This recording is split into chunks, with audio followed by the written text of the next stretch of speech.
کر لیں۔ تو ایک تو گزشتہ زندگی جو اب تک گزری اس کا انسان محاسبہ کرے، بار بار کرے کہ اب تک میری جو زندگی گزری کیا یہ اللہ کو دکھلانے کے لائق ہے؟ ایک وقت آئے گا، بس اسی پہ اپنی بات ختم کروں گا۔ قرآن نے فرمایا یومئذ تعرضون، جس دن تم کو اللہ کی بارگاہ میں پیش کیا جائے گا، لا تخفی منکم خافیہ، کوئی چیز مخفی اور پوشیدہ نہیں رہے گی۔ فاما من اوتی کتابہ بیمینہ، جس کی کتاب زندگی، جس کا نام اعمال دائیں ہاتھ میں دیا گیا، اس کا مطلب یہ خوش نصیب کامیاب ہے۔ اللہ تعالی ہم کو بھی کامیابی میں شامل کر دے۔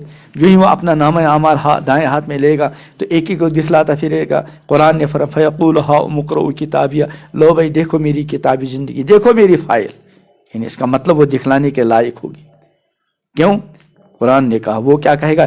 انی ظننت انی ملاق حسابیہ، میں دنیا میں اس یقین کے ساتھ جیتا تھا، مجھے یہ پورا یقین تھا کہ یہ سارا معاملہ جو کچھ میں کر رہا ہوں میرے سامنے آنے والا ہے۔ اللہ فرماتے ہیں فَهُوَ فِي عِيشَةٍ رَاضِيَةٍ، وہ پسندیدہ عیش میں ہوگا، فی جنت عالیہ، اونچے اونچے باغات میں ہوگا، قطوفہا دانیہ، اس کے میوے جھکے ہوں گے، اور اسے کہا جائے گا کلو واشربو ہنیئا، کھاؤ پیو، ہنیئا، مزے کے ساتھ، بلا روک ٹوک، مفت میں نہیں بلکہ بما اسلفتم فی الایام الخالیہ، یہ اس محنت کا بدلہ ہے جو تم نے دنیاوی زندگی میں کی تھی۔ اس کے برعکس وَأَمَّا مَنْ أُوتِیَ کِتَابَهُ بِالشِّمَالِ، جس کا نامہ اعمال بائیں ہاتھ میں دیا گیا، اللہ اپنی قدرت کے صدقے ہم کو ان میں شامل نہ کرے، اللہ اپنی قدرت کے صدقے ہم کو ان میں شامل نہ کرے۔ فرمایا جو ہی وہ اپنی کتابی زندگی لے گا، اپنا نامہ اعمال لے گا، قرآن نے فرمایا سب سے پہلے تین تمنائیں کرے گا۔ پہلی تمنا وَأَمَّا مَنْ أُوتِیَ کِتَابَهُ بِالشِّمَالِ فَيَقُولُ يَا لَیتَنِی لَمْ أُوتَ کِتَابِیَہ، پہلی تمنا کرے گا کاش کہ مجھ کو یہ فائل نہ دی جاتی، کاش کہ مجھ کو میرا نامہ اعمال نہ دیا جاتا۔ فَيَقُولُ يَا لَیتَنِی لَمْ أُوتَ کِتَابِیَہ وَلَمْ أَدْرِ مَا حِسَابِیَہ، اے کاش کہ مجھے اپنے حساب کا پتہ ہی نہ چلتا۔ دو تمنا۔ تیسری تمنا یا لیتہا کانت القاضیہ، اے کاش وہ جو موت آئی تھی اس نے سارا فیصلہ کر دیا ہوتا، مجھے دوبارہ زندہ ہونا نہ ہوتا۔ یہ تو ہے تین تمنائیں۔ اس کے بعد دو چیزوں پر افسوس کرے گا۔ وجہ کیا ہوگی؟ کہ اس کی ساری زندگی دو چیزوں پر خرچ ہوئی ہوگی، ایک تو مال دولت جمع کرنے میں اور نام کمانے میں، عزت شہرت منصب حاصل کرنے میں۔ اس لیے کیا دو افسوس کرے گا؟ دو چیزوں پر۔ پہلا افسوس ما اغنا عنی مالیہ، افسوس میرا مال، میری کمائی، میرا سرمایہ میرے کام نہ آیا، پہلا افسوس۔ اور دوسرا افسوس ہلاک عنی سلطانیہ، افسوس میری وہ شہرت، میری وہ عزت، میری وہ ڈگری، میرا وہ منصب، وہ میرا وہ عہدہ، وہ بھی جاتا رہا۔ اب فرشتوں کو خذو، پکڑ لو، فغلو، توق پہنا دو، ثم الجحیم صلو، جہنم رسید کر دو۔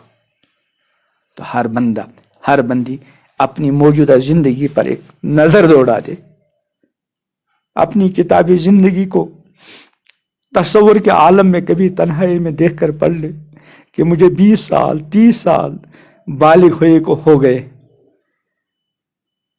یہ 20 سال میری کس حالت میں گزر گئے، مجھے کیا کرنا چاہیے تھا، میں نے کیا کیا کیا۔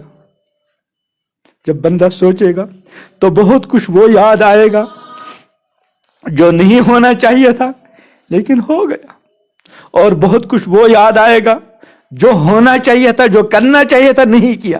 اس کے بعد اندر اندر ندامت ہوگی، شرمندگی ہوگی، اللہ کی بارگاہ میں اپنی زندگی کو معافی کے لیے پیش کرے گا، رب العالمین سے معافی مانگے گا شرمندگی کے ساتھ کہ رب العالمین مجھے جس طرح زندگی گزارنی تھی، یا اللہ میں نادم ہوں، شرمندہ ہوں، میں نے اس طرح زندگی نہیں گزاری۔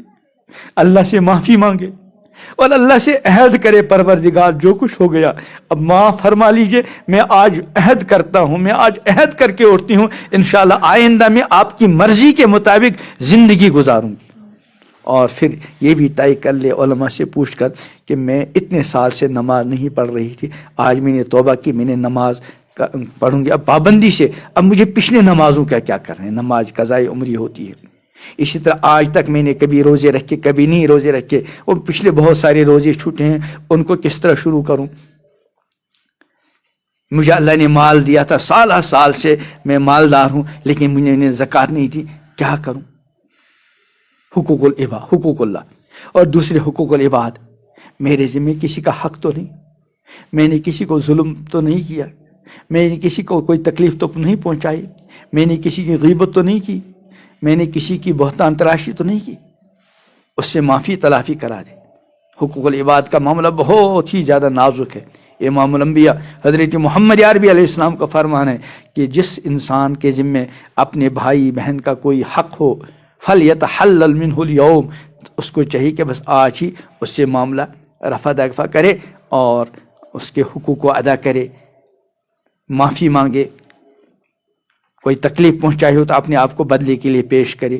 امام الانبیاء حضرت محمد عربی علیہ السلام کا واقعہ یاد آیا کہ آپ نے اپنی مبارک مقدس زندگی کے اخیر میں ایک مرتبہ صحابہ کے سامنے اعلان فرمایا کہ بھائی اگر میری طرف سے تم میں سے کسی کو کبھی کوئی تکلیف پہنچی ہو، کوئی ایذا پہنچی ہو، آؤ بدلہ دو۔ 3 بار اعلان کرنے کے بعد ایک صحابی کھڑے ہوتے ہیں اور عرض کرتے ہیں کہ یا رسول اللہ، ایک موقع پر صف کی درستگی کے دوران آپ نے مجھے چھڑی سے تھوڑا مارا تھا۔ امام الانبیاء حضرت محمد عربی علیہ السلام اپنے آپ کو پیش کرتے اور ارشاد فرماتے آؤ بدلہ لے لو۔ وہ صحابی عرض کرتے ہیں یا رسول اللہ، جس وقت آپ کی چھڑی مجھے لگی تھی، مارا نہیں تھا، وہ چھڑی سے کچھ صف کو آگے پیچھے کرنے کے لیے کیا ہوگا ان کو، تو عرض کیا اللہ کے رسول، جس وقت وہ چھڑی مجھے لگی تھی اس وقت میرے بدن پر کپڑا نہیں تھا، آپ کے جسم اطہر پر کپڑا ہے۔ امام الانبیاء حضرت محمد عربی علیہ السلام نے فوراً اپنے بدن اطہر سے کپڑا ہٹایا اور صحابی سے فرمایا آؤ بدلہ لے لو۔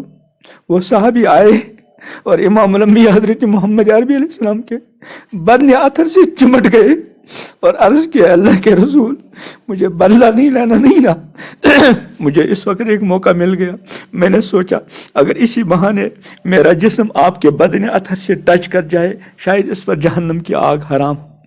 ہم کو یہ دیکھنا ہے کہ حضور علیہ السلام نے اپنے آپ کو پیش کیا اور ہم کو بھی حکم دیا کہ اگر ایک دوسرے کے باہم یہ معاملات ہوں ان کو ایک دوسرے کے ساتھ صاف کرو، معافی تلافی کرو، حقوق کی ادائیگی کا اہتمام کرو، اور نئے سر سے ہم انشاءاللہ زندگی گزارنے کا عہد کر کے اٹھیں گے۔ اللہ تعالیٰ ان باتوں کو میرے لیے، آپ کے لیے